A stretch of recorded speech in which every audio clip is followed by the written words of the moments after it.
স্থানীয় সময় শুক্রবার মার্কিন টেলিভিশন নেটওয়ার্ক এমএস নাউকে দেয়া এক সাক্ষাৎকারে যুক্তরাষ্ট্র ইরান সম্পর্ক নিয়ে কথা বলেন ইরানের পররাষ্ট্রমন্ত্রী আব্বাস আরাকচি। জানান যুক্তরাষ্ট্রের সঙ্গে শান্তি ও কূটনৈতিক সমাধানের জন্য প্রস্তুত তেহরান। এছাড়া ইরানের পারমাণবিক কর্মসূচির কোনো সামরিক সমাধান নেই, বরং একটি ন্যায্য ও উইন উইন চুক্তি সম্ভব বলে জানান আরাকচি।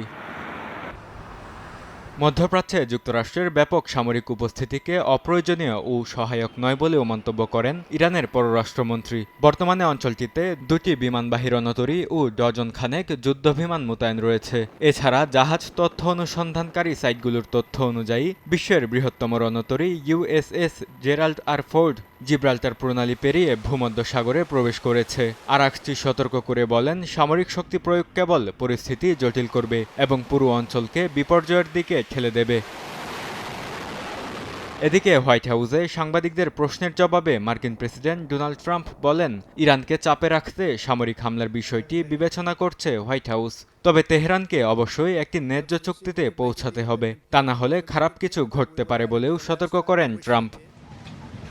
বরকতুল্লাহ, সময় সংবাদ।